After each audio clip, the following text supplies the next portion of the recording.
Welcome into the NFL on Fox podcast presented by Verizon. I am your host, Dave Helman. And if you are a member of the Niner faithful, you were probably feeling like your Sunday night was a little bit too short.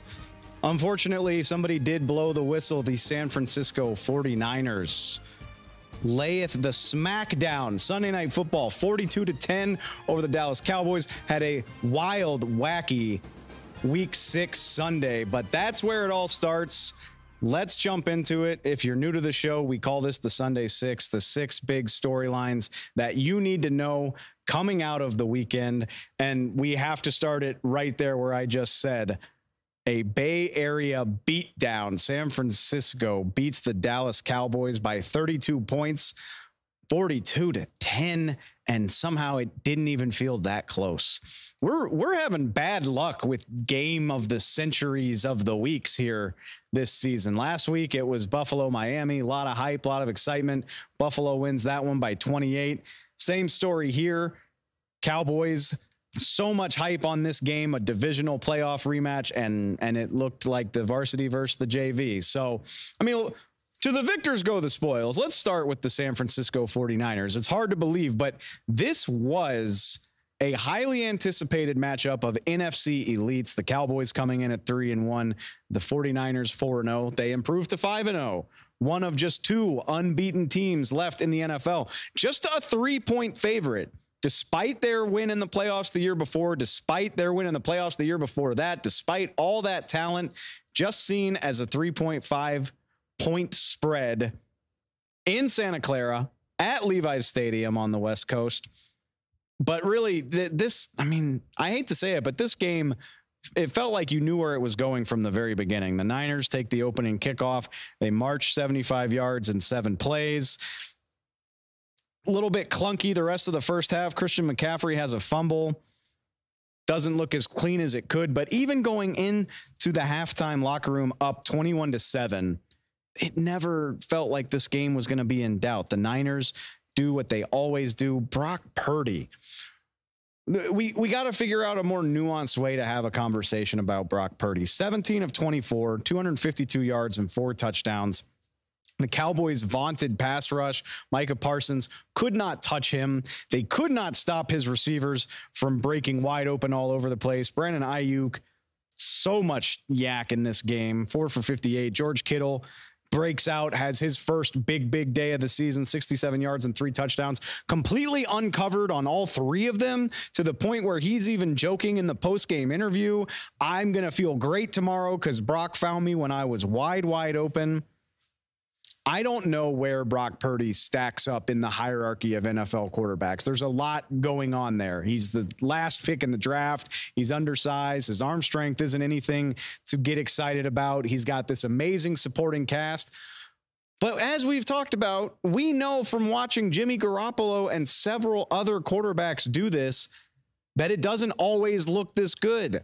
Despite all of the talent, despite having Kyle Shanahan calling the plays, despite having an all-world defense on the other side of the ball, we've seen other Niner teams look less impressive during good seasons than they do with Brock Purdy. Do with that what you will. I don't really care how good you think he is or where he stacks up to the league's elite. All I know is that since he took over as the starter, he operates the Niner offense at a level that none of his predecessors have been able to do. And that's really all anybody should care about, because this is the team they have this year.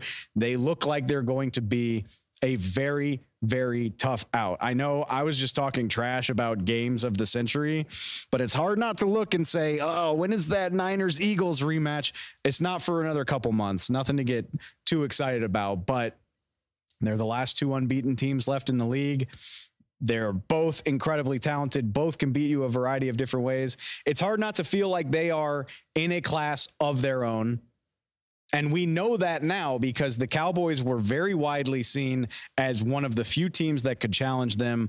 And the Cowboys didn't even look like they were in the Niners area code, which is especially impressive when you consider the Bay Area has like 8 area codes. You don't even need to be right there in Santa Clara. You could be anywhere nearby. No, at times I'm not even sure it looked like the Cowboys made it to the stadium. That's the flip side of this. Let's bring it in. Cowboy fans, this is a safe space. I worked for the Dallas Cowboys for quite a long time. I am very familiar in disappointments like this, and I'm not going to be mean to you, but we have to have a very tough conversation about quite a few things. Again, this is the second loss for the Dallas Cowboys. One of those much more inexplicable and maybe even forgivable because it was so shocking to the Arizona Cardinals, but the Cowboys made no bones about what this was. That's what we were even saying. Oh, maybe they lost to Arizona because they were too busy looking forward to San Francisco. Well, this is the one that was circled in red pen. This is the one that they spent all week saying was a measuring stick game. Of course, nobody wins a Super Bowl in week 5, but the Cowboys were not shy about the fact that this is the team they cannot get past. This is the team they know they're measuring themselves against. And you tell me what part of this Cowboys team showed up. Maybe the kicker, Brandon Aubrey, hitting a 50-yard field goal to start the second half. That's about all I got. It's about as forgettable a performance as I can remember from Dak Prescott. Those who know my work know that I have defended him many times over the course of his career. Nothing doing here tonight. 3 interceptions on the night, a couple of those when the game was well out of reach and you're just throwing to get back into it. But even when this game was close, the Cowboys offense completely lifeless. They punt on their first 2 possessions of this game. Tony Pollard fumbles in their own red zone. They punt again. It takes them until late in the first half to put together a touchdown drive, which, while pretty nice, ultimately led nowhere. Fred Warner and Dre Greenlaw, the Niners linebackers, felt like they dominated this matchup from the beginning. Felt like CeeDee Lamb, Brandon Cooks, Michael Gallup couldn't get any separation against this secondary. As has often been the case when the Cowboys and Niners play, it felt like the San Francisco defense knew the Cowboys game plan before they even got to the line. Questionable play calling by Mike McCarthy. I already mentioned Tony Pollard's fumble, one of his worst games as a Cowboy, which is a rarity. He's been such a bright spot, but in his first year being the true unquestioned starter, 8 carries for 29 yards and a big fumble in this game. I thought the Dallas defense at least held up its end of the bargain. You look at the end of the game and say 42 points, and maybe you don't think so, but the Dallas defense flustered Purdy early in this game. They forced a turnover on the goal line. Some questionable penalties, some questionable decision-making by guys like Jaron Kearse and Donovan Wilson, but while the game was still in reach, I thought the Dallas defense at least did enough to keep this close. But the Dallas defense is supposed to be this awe-inspiring strength of the team. The pass rush is supposed to be completely overwhelming. The box score says Brock Purdy got sacked. I'll be honest with you. I watched the whole thing attentively. I don't even remember it. I don't remember Purdy ever feeling like he was uncomfortable in this game.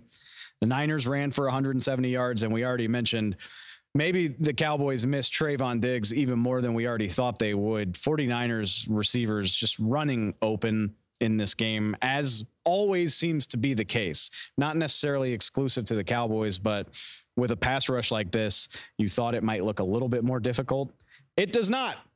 So now the soul searching begins. And here's the tough thing for the Cowboys. I said this on Twitter during the game. It's an unfortunate spot to be if you are the Cowboys, because one game does not make a season. It doesn't break a season. Mike McCarthy said that immediately afterward, and he's right. Teams that go on to accomplish things in the postseason lose games like this all the time. It does happen, I promise you. The 2020 Tampa Bay Buccaneers lost a game 38-3 during the regular season. It's possible to overcome a beating like this, but the Cowboys are in the unique circumstances of being America's team, being the franchise that has now gone 27 years without any Super Bowl success, playoff futility after playoff futility, haven't made an NFC championship game since the 95 season. We know all that stuff. And the problem is that is what they're going to be measured against. That is what they are going to be compared to. And now you have this on your resume that says, when you go up against a team that you're likely going to meet in the NFC playoffs, this is the result.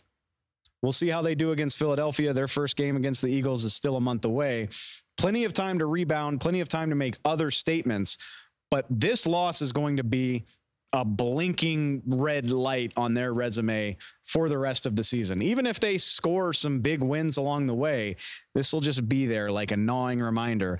Oh, yeah, Remember when you went up against the class of the conference and they humiliated you on national TV? It is what it is. I don't say that to poke fun at the Cowboys or their fans, but this is the type of stuff that the issues that compound upon themselves when you have this much futility.